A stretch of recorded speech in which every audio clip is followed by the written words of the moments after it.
ശങ്കര, ഞാനിവിടെ ഉണ്ട്. എന്താ വേണ്ടേ? ഒന്നുകിൽ അവന്മാരോട് നല്ലോണം കൊട്ടാൻ പറ, അതല്ലെങ്കിൽ എല്ലാം കൂടി ഇങ്ങോട്ട് താ. അവരൊക്കെ നന്നായി ഞാൻ കൊട്ടാം.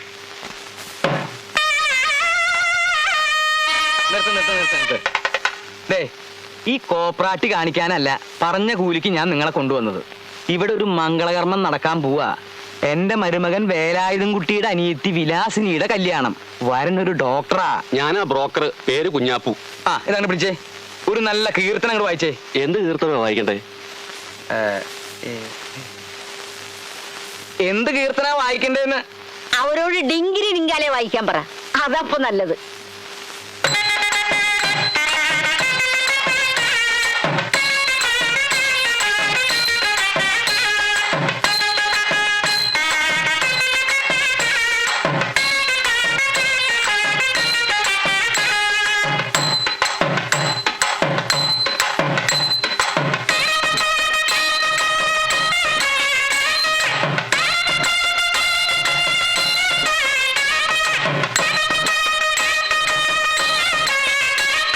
ഈ ഉണക്കത്തള്ള ഏത് കാര്യത്തിൽ ഇടപെടുകയും ചെയ്യും, എന്നിട്ട് അത് നാറ്റിക്കുകയും ചെയ്യും.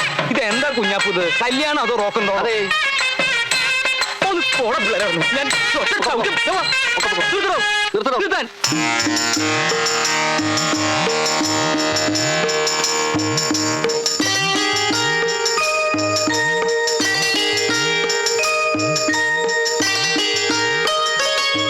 ആ പയ്യനോട് സ്റ്റെതസ്കോപ്പ് എടുത്ത് മാറ്റി വെക്കാൻ പറ കുഞ്ഞാപ്പു. ഡോക്ടർ എന്ന് വെച്ച് താലി കെട്ടുമ്പോഴും പരമേശ്വരനെ പോലെ ഇത് കഴിച്ചിട്ടുണ്ടോ? ചുറ്റും അങ്ങേർക്ക് അത്രയും തിരക്കാ. ഇതൊരു സാധാരണ ഡോക്ടർ അല്ല. ആണും പെണ്ണുമായിട്ട് ഓപ്പറേഷൻ തിയേറ്ററിന് മുമ്പിൽ ഇങ്ങനെ ക്യൂ നിൽക്കുകയാണ്. മുഹൂർത്തം തെറ്റാതിരിക്കാൻ വേണ്ടി സമയത്ത് എത്തിയെന്നുള്ളൂ ഓടിപ്പിടിച്ച്. ഏട്ടാ, മുഹൂർത്തം ആറായില്ലേ? പിന്നെ മാലയിടേണ്ട താമസമുള്ളൂ. പയ്യൻ തിയേറ്ററിലേക്ക് ഓടും. പറഞ്ഞില്ലാന്ന് വേണ്ട. പിന്നെ അങ്ങനെ കല്യാണം കഴിഞ്ഞ ഉടനെ സിനിമയ്ക്കൊന്നും പോകണ്ട. സിനിമാ തിയേറ്റർ അല്ല, ഓപ്പറേഷൻ തിയേറ്റർ. ആഹാ, പെങ്ങൾക്ക് ഇപ്പൊ സന്തോഷായില്ലോ. ഒരു ഡോക്ടർക്ക് തന്നെ വിലാസിനിയെ കല്യാണം കഴിപ്പിച്ചു കൊടുക്കണമെന്ന് വേലായുധം കുട്ടിയുടെ ആഗ്രഹമായിരുന്നു. അവനത് സാധിച്ചു. അവൻ വേലായുധനല്ലേ ഏട്ടാ? സാക്ഷാൽ വേലായുധൻ. എന്നിട്ട് ആ വേലായുധൻ എവിടെ? വിശ്രമമില്ലാത്ത ഓട്ടായിരുന്നില്ലേ? ക്ഷീണം കൊണ്ടുള്ള ഉറക്ക. വേലായുധം കുട്ടി, വേലായുധം കുട്ടി എന്തായി കാണിക്കണേ? മുഹൂർത്തത്തിനുള്ള സമയമായി. കല്യാണം കഴിഞ്ഞ ഉടനെ ചെക്കൻ ആശുപത്രിയിലേക്ക് ഓടണത്രേ. ഊണ് കഴിക്കാൻ കൂടി നിക്കണില്ലാന്ന്. വേലായുധം കുട്ടി ഒന്ന് പോയി മുഖം കഴിക്കേ. മുഹൂർത്തം തെറ്റും. പിന്നെ ഡോക്ടറെ വഴിക്ക് പോവും. ഒടുക്കം വല്ല കമ്പൗണ്ടറെ വിളിച്ച് കട്ടിക്കേണ്ടി വരും. വേം വന്നേ. ഒന്ന് മാറി.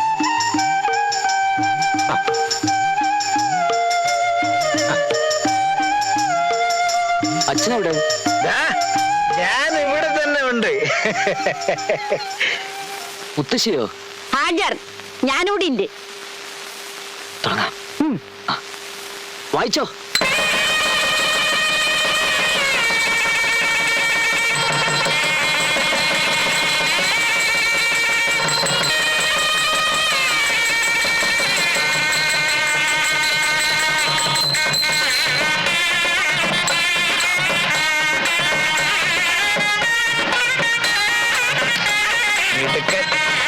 മിടുക്കൻ, നീയാണടാ ശരിയായ വേലായുധം കുട്ടി. നീ ഉശിരുള്ളവനാ. ഞാൻ ഉശിരി കാണിക്കാൻ തുടങ്ങിയിട്ടല്ലേ ഉള്ളൂ അമ്മാവ. ഇതെന്റെ ഒരു തുടക്കമല്ലേ. കഴിവില്ലെങ്കിലും പെങ്ങൾക്കൊരു ഡോക്ടറെ കണ്ടുപിടിക്കുമെന്ന് ഇവൻ എന്നോട് പറഞ്ഞപ്പോ എനിക്കിവനോട് പുച്ഛമായിരുന്നു. ആ വേലായുധം കുട്ടി ഇനിതാ വിജയക്കൊടി നാട്ടിയിരിക്കുന്നു. ശരിയായ ആണത്വം എന്താണെന്ന് അവൻ എന്നെ പഠിപ്പിച്ചിരിക്കുന്നു. അമ്മാവനായ എനിക്കതിൽ അഭിമാനമുണ്ട്. Thank you. അതൊന്ന് മുതക്കി പറഞ്ഞേ. Thank you. ആ, ഇതിന് പ്രതിഫലമായി അമ്മാവൻ നിനക്ക് എന്താണ് തരേണ്ടത്? അമ്മാവൻ എന്ത് തന്നാലും ഞാൻ വാങ്ങും. എന്നാൽ ഈ കൂടി നിൽക്കുന്ന സർവരെയും സാക്ഷി നിർത്തിക്കൊണ്ട് പരസ്പരം ബദ്ധവൈരികളായി നിൽക്കുന്ന കളരിക്കൽ കിഴുക്കാന്തൊടിയിൽ ശങ്കരൻകുട്ടി മേനോൻ അവർകൾ പണ്ടാരവളപ്പിൽ വേലായുധം കുട്ടിയോട് പറയുന്നു. എന്തു പറയുന്നു? എന്തായാലും വേഗം പറ. ഈ കൂടി നിൽക്കുന്നവരിൽ വേലായുധം കുട്ടി മതിമറന്ന് സ്നേഹിക്കുന്ന ഏതോ ഒരു സുന്ദരി പെൺകുട്ടി ഉണ്ടെന്ന് ഞാൻ അറിയുന്നു. സത്യമാണ്, ഉണ്ട്. അവൾ ഏതാണെന്ന് ധൈര്യത്തോടെ നീ ചൂണ്ടിക്കാണിക്ക്. ഈ നെഞ്ചിൽ ജീവനുണ്ടെങ്കിൽ അമ്മാവൻ ആ കല്യാണം നടത്തിത്തരും. വെറും വാക്കല്ലല്ലോ. ശങ്കരൻകുട്ടി മേനോൻ അവർകൾ വെറും വാക്ക് പറയാറില്ല. ഞാൻ കാണിക്കും. ധൈര്യമായിട്ട് കാണിക്കേ. കാണിച്ചു കൊടുക്കടാ.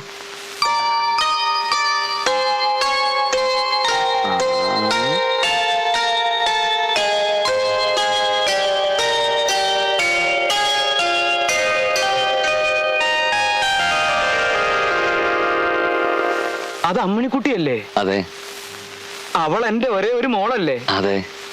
അവളെ തന്നെ വേണോ നിനക്ക്? വേണം. തന്നില്ലെങ്കിലോ? ഞാൻ വാങ്ങും.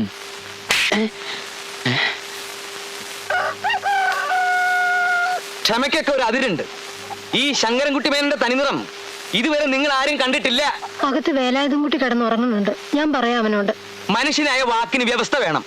ഇരപ്പാളിത്തരം കാണിച്ച് അകത്ത് ചുരുണ്ടുകൂടി കിടക്കല്ലേ വേണ്ടത്. അമ്മാവനപ്പുറത്ത് അമ്മയോടും മുത്തശ്ശിയോടും വഴക്കടിക്കുന്നു. ആ 27,000 ഇപ്പൊ തന്നെ വേണമെന്ന്.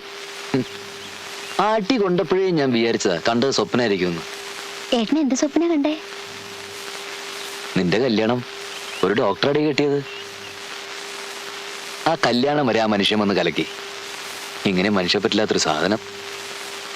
ഏത് 27,000 അയക്കപ്പോ കൊടുക്കേണ്ടത്? ഏട്ടൻ ഗൾഫിൽ പോകാൻ വിസയ്ക്ക് വേണ്ടി വാങ്ങിയത് അത്രേ. എണ്ണി വാങ്ങുമ്പോഴും നക്കി തിന്നുമ്പോഴും അത് മറ്റൊരാളുടെ മുതലാണെന്നുള്ള ഓർമ്മ വേണം. അതാ അഭിമാനം. ഏട്ടൻ ഞങ്ങൾക്ക് അന്യനാണോ? അന്യം തന്നെയാ. എന്റെ നിന്റെ അച്ഛൻ ഒന്നാണെങ്കിലും അമ്മ രണ്ടാ.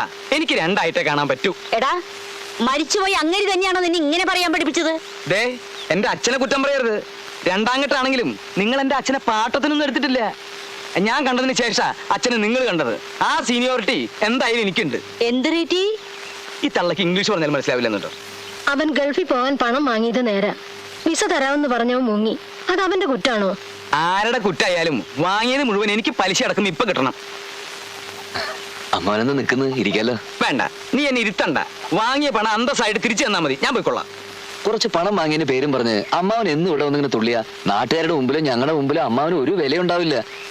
അമ്മാവനൊരു അന്തസ്സേട് വരുന്നത് മരുമകനായ എനിക്കും കുറച്ചില്ല. ഒന്നുമില്ലെങ്കിലും അമ്മണിയെങ്കിലും ഞാൻ ഓർക്കണ്ടേ. ദേ ഒരൊറ്റ തൊഴി. അത്രയ്ക്ക് ഉശിരുണ്ടെങ്കിൽ നീ എന്റെ കുട്ടി ഒന്ന് തൊടിക്കണം ശങ്കര. മുത്തശ്ശി, അമ്മാവൻ തൊഴിക്കട്ടെ. ഒന്നുമില്ലെങ്കിലും എന്റെ അമ്മണിക്കുട്ടിയുടെ അച്ഛനല്ലേ. ഒരു മരുമകൻ എന്റെ മോളുടെ ദേഹത്ത് മനസ്സ് വെച്ചിട്ടുള്ള വർത്താനം പറഞ്ഞാലുണ്ടല്ലോ, ശങ്കരൻകുട്ടി മേന ആരാണെന്ന് അപ്പ അറിയും. എന്താടാ പറഞ്ഞത്? നിന്റെ മോള് ബിക്ക് എങ്ങനെയാ തോറ്റത്? പരീക്ഷ പേപ്പറില് ചോദ്യത്തിന് ഉത്തരം എഴുതാതെ വേലായുധ കുട്ടി നിരത്തി അങ്ങോട്ട് എഴുതി വെച്ചിട്ടല്ലടാ തോറ്റത്. അത് സംഗതി നേരാ. അങ്ങനെ അവള് BAക്ക് രണ്ടാമതും തോറ്റത്. ഓഹോ. ഏട്ടൻ നിന്ന് പോണുണ്ടോ? പണം എങ്ങനെയെങ്കിലും തരാം. ഒന്നുമില്ലെങ്കിൽ ഈ വീട് വിറ്റിട്ടെങ്കിലും തരാം. അതിന് വിൽക്കണമെന്നില്ല. തരാനുള്ളത് കഴിച്ച് ബാക്കി പണം അങ്ങോട്ട് തരാം. വീടിന്റെ 3/4 ഭാഗവും ഇപ്പോഴും കടായിട്ട് എന്റെ തന്നെ. അത് പലിശയും തീർത്ത് ഇങ്ങോട്ട് തരുന്നു, അതോ ബാക്കിയുള്ളത് അങ്ങോട്ട് വാങ്ങി ഇവിടുന്ന് ഒഴിഞ്ഞു തരുന്നു? എന്താ എന്നെ സംഭവം? ഇവിടെ പ്രത്യേകിച്ചൊരു സംഭവമില്ല. താൻ നാളെ മുതൽ ഇവിടെ ചെത്താൻ വരണ്ട. ഈ വീടും പുരയോടും ഇനി എന്റെ കസ്റ്റഡിയിലാ. അത് തന്നെ സംഭവം.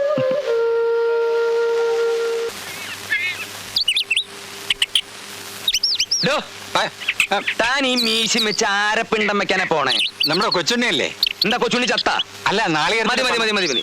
താൻ വേഗം പോയിട്ട് ആധാരം എഴുതാരം വിളിച്ചോണ്ട് പോവാൻ. ഇത് ഇന്ന് തന്നെ എഴുതണം. ഓ, എന്താ അങ്ങോട്ട് പോടോ. അപ്പൊ എന്താ ഇവിടെ ചെരുപ്പ് ഒരു മരക്കെഴുങ്ങാൻ.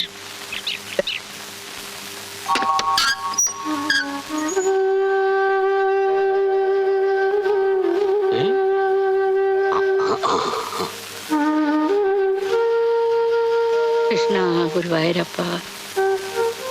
അത് ശരി, അവിടെ ഇരിക്കട്ടെ. നീ ആ വണ്ടിയിലുള്ള സാധനം കയറും. അപ്പോഴേ സൈക്കിളോട് വെച്ചാൽ മതിയോ? അതവിടെ ഇരിക്കട്ടെ. അവിടെ ഇരിക്കട്ടെ.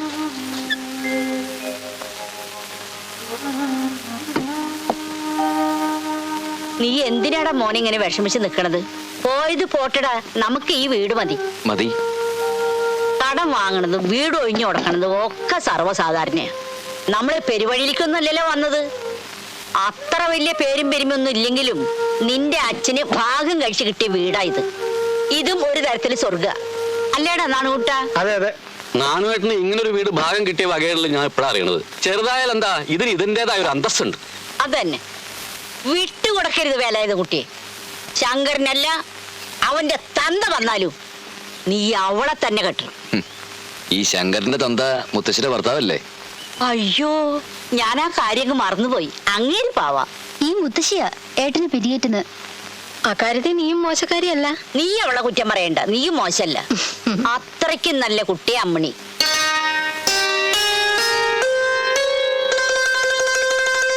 മുൻപേ ഇതൊക്കെ കണ്ടറിഞ്ഞ് പെരുമാറേണ്ടതായിരുന്നു. അന്ന് അത് ചെയ്തില്ല. അതാ ഇന്ന് എന്റെ കയ്യിൽ ഒതുങ്ങാതെ ഇതൊക്കെ വഴുതി കളിക്കുന്നത്. സംഖ്യ അങ്ങ് ഏൽപ്പിക്കേ വേണ്ടി വന്നുള്ളൂ. അവനാ മുമ്പിൽ ഇറങ്ങിയത്. ഇറങ്ങിക്കോട്ടെ, എനിക്കെന്താ. ഞാനത് അമ്മിണിയുടെ പേരിൽ എഴുതും. അവൾക്കും വേണമല്ലോ ഒരു കല്യാണം. ദാരിദ്ര്യം പറഞ്ഞ് എനിക്ക് ഇങ്ങോട്ട് വേല വെച്ചാ തിരിച്ച് അങ്ങോട്ട് വേല വെക്കാനും എനിക്ക് കഴിയും. എന്താ നങ്ങേലിക്ക് സംശയമുണ്ടോ? ഇല്ല. അതൊന്ന് മൂത്തോക്കി പറയൂ. ഇല്ല. ആ, എന്റെ അച്ഛൻ എന്നെ പോലെ തന്നെ ഒരു പാവായിരുന്നു. അച്ഛൻ സമ്പാദിച്ചത് ആ വീടും പറമ്പും. അമ്മ മരിച്ചപ്പോ ആ തള്ള അച്ഛനെ വശീകരിച്ചു. എന്തിനാ പാവ അമ്മയെ പറ്റി അനാവശ്യം പറയുന്നത്? അനാവശ്യല്ലടി, പരമാർത്ഥ. വശീകരണ ഭസ്മം പാലിലരച്ചു കൊടുക്കുന്നത് ഞാൻ എന്റെ കണ്ണുകൊണ്ട് കണ്ടതാ. ഒരു കാര്യം ഓർത്തോ, ആണായിട്ടും പെണ്ണായിട്ടും ഞാൻ ഒറ്റ വിത്ത് എറിഞ്ഞിട്ടുള്ളൂ. അത് പെണ്ണായിട്ട് മുളയ്ക്കുകയും ചെയ്തു. അവളാ ഇപ്പൊ എന്റെ നേരെ യുദ്ധം ചെയ്യാൻ ഒരു ഉണക്കപ്രായമായിട്ട് വന്നിരിക്കുന്നത്. പിന്നെന്തിനാ ചെറുപ്പം മുതലേ കുട്ടിയേട്ടൻ എന്റെ ആണെന്ന് അച്ഛൻ പറഞ്ഞത്? ഞങ്ങളോട് ആരും അന്നെന്തേ കാണണ്ട, മിണ്ടണ്ട, സ്നേഹിക്കണ്ടെന്നൊന്നും പറയായിരുന്നത്? ഇനി പറഞ്ഞിട്ട് കാര്യമില്ല. എനിക്ക് കുട്ടിയേട്ടൻ ജീവനാ. ചെറുപ്പത്തിൽ നിന്റേതാണെന്ന് പറഞ്ഞ അച്ഛൻ നിനക്ക് ഒരു ഓട്ടമുക്കാല് തന്നിട്ടുണ്ട്. നീ ഇപ്പോഴത് കെട്ടിപ്പിടിച്ച് നടക്കടി. വേലായുധം കുട്ടിയേട്ടൻ എന്തായാലും ഒരു ഓട്ടമുക്കാലൊന്നും അല്ലല്ലോ. എനിക്ക് ഇവിടെ നിങ്ങളുടെ അരിച്ചടിച്ചും മതി, നീ അപ്പുറത്ത് കാണും പോ. വളർന്നു വളർന്ന് ഒരു കൊള്ളി ബിസ്കിന്റെ വലിപ്പമായുള്ളൂ.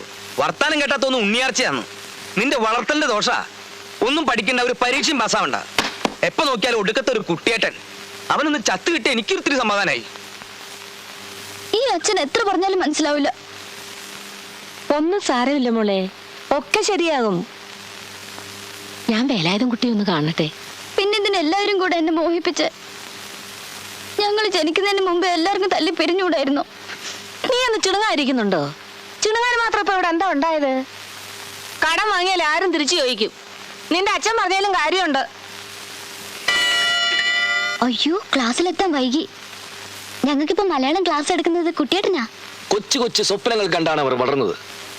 അപ്പോഴൊക്കെയും സ്നേഹത്തിന്റെ സൂചിമനകൾ അവന്റെ ഹൃദയത്തിലേക്ക് ഏറ്റുവാങ്ങിയിരുന്നു. അവനൊരു കൊച്ച് അല്ല, ഇടത്തരം കളി വീടുണ്ടായിരുന്നു. അതവൻ പണയം വെച്ചു. തിരിച്ചടയ്ക്കാൻ കഴിവില്ലാതെ അവൻ ആ സുവർണഗ്രഹം കടക്കാരന് തന്നെ തിരിച്ചു നൽകേണ്ടി വന്നു. എങ്ങനെ യാത്ര പറയണം എന്നവൻ അറിയില്ലായിരുന്നു. എങ്കിലും അവൾ വരുമെന്ന് തന്നെ അവൻ കരുതി. പക്ഷെ വന്നില്ല. അവൾക്ക് വരാൻ കഴിഞ്ഞില്ല. അവൾ അപ്പോൾ അകലെ അകലെ അവളുടെ അച്ഛന്റെ തടവുകാരിയായിരുന്നു. ആ, കണ്ണീരല്ല ഒരു സ്ത്രീ പുറത്തു കാണിക്കേണ്ടത്, എന്തും നേരിടാനുള്ള ശക്തിയാണ്. വീട് മാറുമ്പോ കാണാതിരുന്നതിന് നായകൻ നമുക്ക് മാപ്പ് കൊടുക്കും മാഷേ? തീർച്ച പറയാൻ പറ്റില്ല. അതിനി അവളുടെ സ്നേഹത്തിന്റെ ശക്തി പോലെ ഇരിക്കും. സ്ത്രീക്ക് ഒരിക്കലും സ്വാതന്ത്ര്യം ഉണ്ടാവില്ലേ മാഷേ? ഉണ്ടാവും. കാര്യങ്ങൾ വിചാരിച്ച പോലെ മുന്നോട്ട് പോയാൽ ഏറി വന്നാൽ ഒരു 6 മാസം അതിനുള്ളിൽ എന്തായാലും അവൾ സ്വാതന്ത്ര്യം നേടിയെടുക്കുക തന്നെ ചെയ്യും.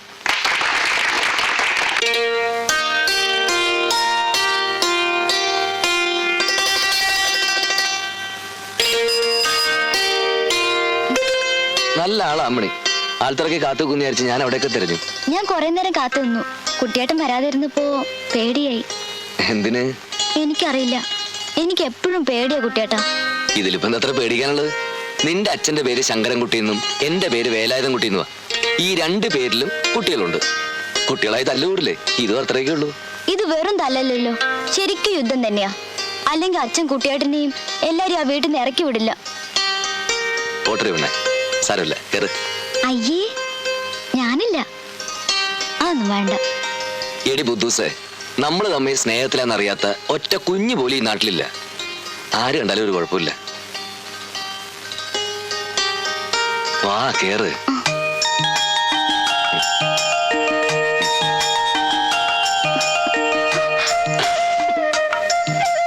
ഈ സൈക്കിൾ എന്നെ എവിടം വരെ കൊണ്ടാക്കും? ടിക്കറ്റ് എടുത്തിട്ടുണ്ടെങ്കിൽ ജീവിതത്തിന്റെ അവസാനം വരെ കൊണ്ടാക്കും. ഞാൻ ടിക്കറ്റ് എടുത്തിട്ടില്ല. സാരമില്ല, അമ്മണിക്ക് എന്റെ ജീവിതത്തിലേക്ക് കിടന്നവരെ ടിക്കറ്റിന്റെ ആവശ്യമില്ല. യാത്ര മുഴുവൻ ഫ്രീയാ. വീടിന്റെ കടങ്കാരന് ഇത്രയും നാൾ അമ്മാവന്റെ മുമ്പിൽ ശ്വാസം മുട്ടുകയായിരുന്നു. ഇനി കുഴപ്പമില്ല, പ്രശ്നം തീർന്നില്ലേ?